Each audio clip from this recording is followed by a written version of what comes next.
साथ भारतीय जनता पार्टी की राजनीति करते हैं, लखनऊ से लेकर बस्ती तक। ऐसे अजीत सिंह, संदीप, बबुआ, मैं सबका हार्दिक स्वागत एवं अभिनंदन करता हूं।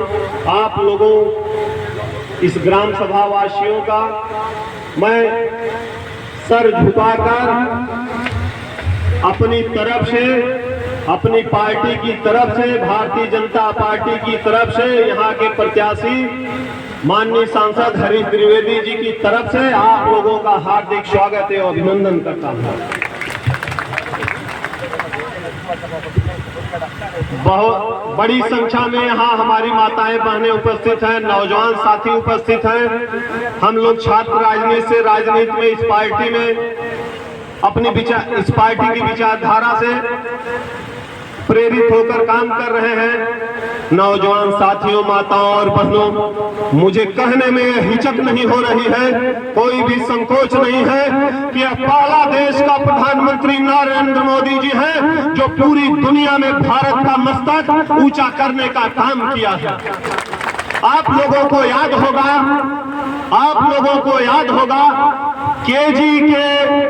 केजी क्लास से लेकर आईएएस पीसीएस की परीक्षा में पूछा जाता था कि देश का प्रधानमंत्री कौन है। आज नहीं पूछा जाता। आज 1.5 साल का बच्चा भी कहता है हमारे देश का प्रधानमंत्री 56 इंच के सीने वाला नरेंद्र मोदी है। यह गर्व की बात है।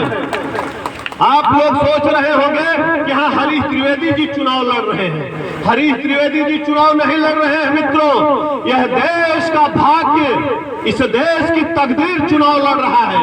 नरेंद्र मोदी जी के रूप में भारत का विष्णु जी का अगर मानेंगे तो अवतार पैदा हो गया। जिस राम जन्मभूमि को भगवान राम के बाद आज आप लोग राम के वंशज हैं, किसी ने एक ईंट रखने की हिम्मत नहीं जुटा पाई।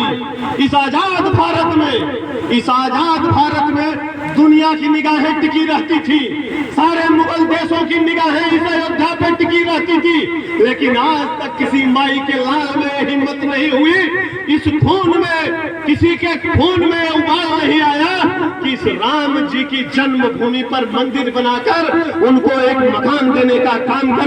अगर किसी ने किया है तो आपके बीच का आपका लाल भारत का प्रधानमंत्री, यशस्वी प्रधानमंत्री नरेंद्र मोदी जी ने किया है। हमें गर्व से कहना चाहिए कि लोकतंत्र में चुनाव होता है, लेकिन इस बार भारत में चुनाव राम जी के नाम पे होना चाहिए।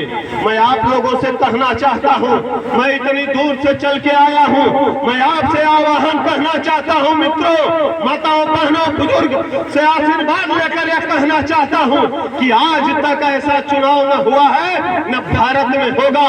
क्या कभी फिर कोई ऐसा माई का लाल पैदा होगा कि 500 वर्षों से चला आया राम जन्मभूमि को, जो अपने कार्यकाल में बिना हिचक, बिना किसी दंगे के, बिना किसी रोक टोक के बना के आप लोगों के सामने प्रकट कर दिया। यहाँ के लोग, क्षत्रिय समाज के लोग, हम लोग तो सुने हैं कि जूता चप्पल और पगड़ी पहनना छोड़ दिए थे। आप पगड़ी क्षत्रियों का सम्मान होता है भाइयों, उस सम्मान को अगर 500 साल बाद किसी ने वापस किया है तो आपके देश का लाल माननीय नरेंद्र मोदी प्रधानमंत्री ने किया है। और यही नहीं, पूरी दुनिया में डंका बजा दिया, पूरी दुनिया में डंका बजाया।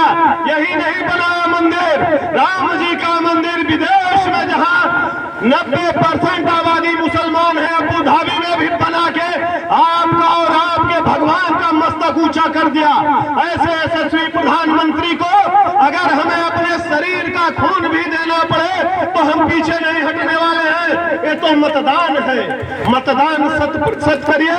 और आपका सांसद तो इतना अच्छा व्यक्तित्व का धनी मिला है, माननीय हरीश जी के नेतृत्व में हम लोग विद्यार्थी परिषद युवा मोर्चा में काम किए, मैं उनकी टीम में प्रदेश कार्य समिति का सदस्य रहा कि हरीश जी बेदाग आदमी हैं।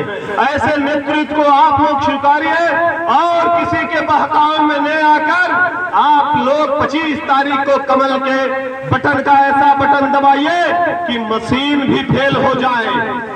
अगर यहाँ का 4 तारीख को काउंटिंग हो तो लोग एक बार फिर बस्ती के ऊपर आरोप लगाए कि ईवीएम का खेल है, जनता इतना वोट नहीं दे सकती। ये आप लोगों को करने का काम करना है।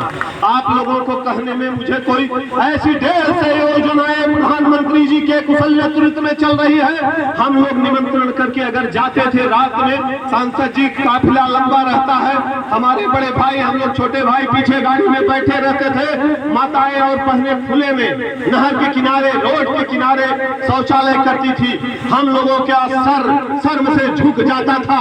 आज तक किसी माई के लाल ने यह नहीं सोचा। अगर यह सोचने का काम किया है तो यह देश का प्रधानमंत्री नरेंद्र मोदी ने किया है। कहा कि हमारी माताएं और बहनें इस देश की स्त्री ही देवी है, यही दुर्गा, यही चंडी, यही रानी लक्ष्मीबाई है। अगर इसका मस्तक झुक जाता है, मुड़ी नीचे करके शौचालय करना पड़ता है, हम लोगों का सर झुक जाता है, तो इस देश में पैदा होने का हमारा कोई गर्व नहीं बनता। इसलिए यह काम करने का काम किया। उन्होंने कहा फिर आवास योजना के तहत कि सारे लोगों के पास आवाज है, गरीब के पास हमारे आवास नहीं है। आज देश के 1 से 40 करोड़ में 40 करोड़ लोगों को आवास बना के देने का काम प्रधानमंत्री जी ने किया। कन्या योजना के तहत ऐसी ढेर से योजनाओं को, मैं कितनी योजनाओं को आप लोगों को गिनाऊं, मैं सिर्फ ये कहने वाला हूं, चूंकि मुख्य वक्ता हमारे बड़े भाई आदरणीय हम लोगों के अग्रज गार्जियन हमारे पूर्व सांसद धनंजय सिंह, जो हमारे जौनपुर जनपद नहीं पूरी दुनिया में जिनका चर्चा रहता है, अपने बेबावी के साथ, अपनी इच्छा शक्ति के साथ और अपने एक स्वभाव के साथ जाने जाते हैं। कभी झुकने